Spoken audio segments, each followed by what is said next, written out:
নমস্কাৰ, আপোনালোকে চাবলৈ আৰম্ভ কৰিছে নিউজ নাও আৰু মই অনুপম বৰা।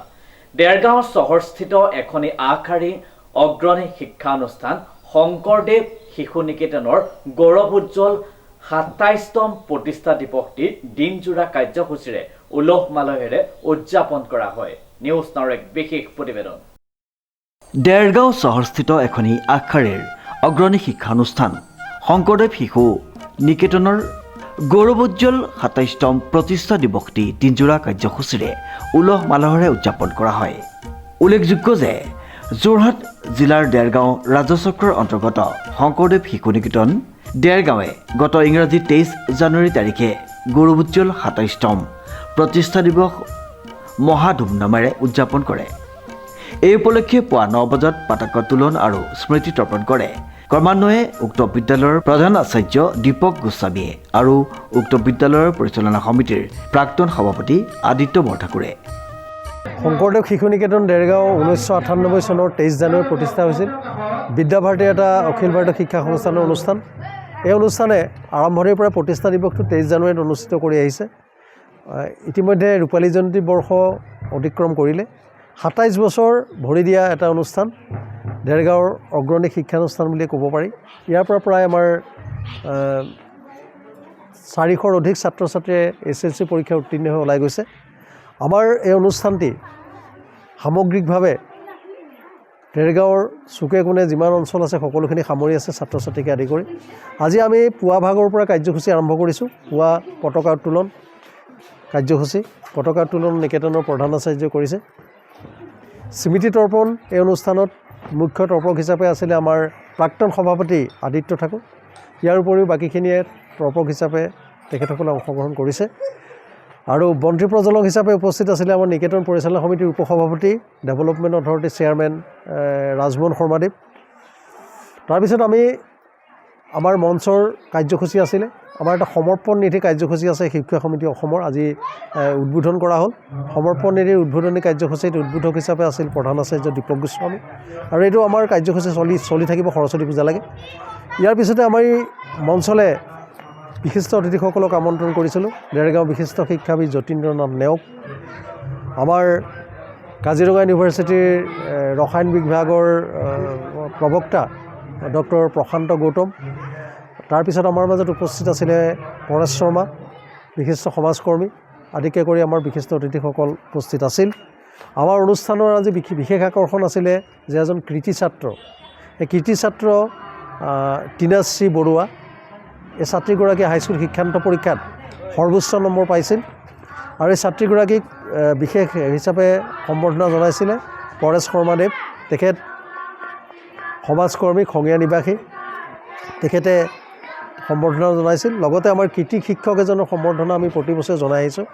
এইবাৰ আমি দেৰগাঁও উচ্চতৰ মাধ্যমিক বিদ্যালয় অৱসৰপ্ৰাপ্ত শিক্ষক দেৰগাঁও খঙীয়া নিবাসী বুধেশ্বৰ শইকীয়া, তেখেতক আমি কৃতি শিক্ষকৰ সম্বৰ্ধনা আগবঢ়াইছোঁ। আমাৰ এই অনুষ্ঠানত মাতৃসকলৰ দ্বাৰা প্ৰদৰ্শনীৰ দ্বাৰা উন্মোচন হৈছিলে। ছাত্ৰ ছাত্ৰীসকলৰ দ্বাৰা এখন প্ৰাচী পত্ৰিকা, সেই প্ৰাচী পত্ৰিকাৰ উন্মোচন কাৰ্যসূচী আছিলে। উন্মোচন কৰিছিলে আমাৰ দেৰগাঁৱৰ বিশিষ্টা লেখিকা আমাৰ আৰতী অৱনী বৰঠাকুৰদেৱে আৰু শেৱালী দত্ত হাজৰিকা, তেখেতে আমাৰ প্ৰদৰ্শনীৰ দ্বাৰা উন্মোচন কৰিছিল। আজি এই অনুষ্ঠানত আজি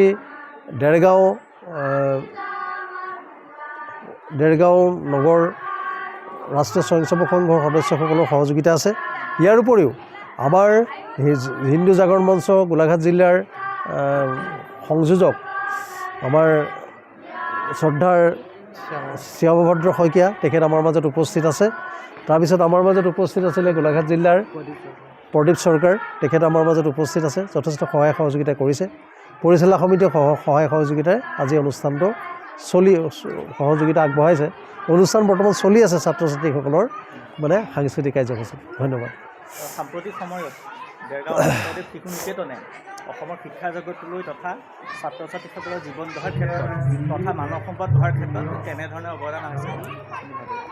আচলতে শংকৰদেৱ শিশু নিকেতন বুলিয়ে নহয়, বিদ্যাভাৰতীৰ এটা আন্দোলন, বিদ্যাভাৰতীৰ এটা উদ্দেশ্য যে বিদ্যাভাৰতী সমগ্ৰ ভাৰতবৰ্ষত এটা বেলেগ দিশত শিক্ষাৰ মূল্যবোধ, শিক্ষাত হিন্দুত্ব নিষ্ঠা, শিক্ষাৰ ক্ষেত্ৰত ছাত্ৰ ছাত্ৰীৰ মাজত নৈতিকতা, এই দিশবিলাক সামৰি সমগ্ৰ বিশ্বৰ সমগ্ৰ ভাৰতবৰ্ষত বিদ্যাভাৰতীয়ে কাম কৰি আছে।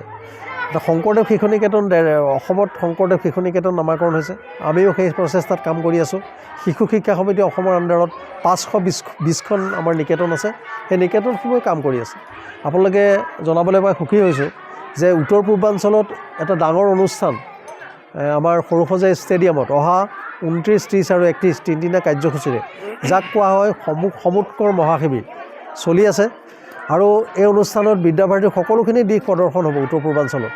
আৰু বিশেষকৈ 31 জানুৱাৰীত সৰুসজাই ষ্টেডিয়ামত প্ৰায় 30,000 সমবেত হৈ এটা অনুষ্ঠান আছে।